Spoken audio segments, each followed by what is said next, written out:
রাজধানীর উত্তরার milestone college ক্যাম্পাসে যুদ্ধবিমান বিধ্বস্ত হয়ে নিহতের ঘটনায় শোক জানিয়েছেন মালয়েশিয়ার প্রধানমন্ত্রী আনোয়ার ইব্রাহিম। তিনি ঘটনায় বীরত্বপূর্ণ লড়াইয়ের জন্য শিক্ষিকা মাহেরিনের আত্মত্যাগের প্রশংসা করেন।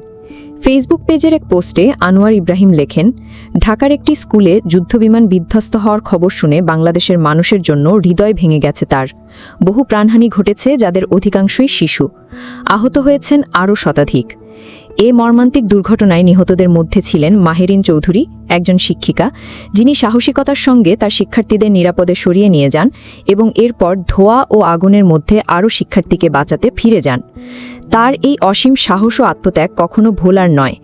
তিনি আরও লিখেছেন, অধ্যাপক মাহমুদ ইউনুসকে চিঠি লিখে তিনি জানাবেন যে এই শোকের সময়ে মালয়েশিয়া বাংলাদেশের ভাইবোনদের পাশে রয়েছেন।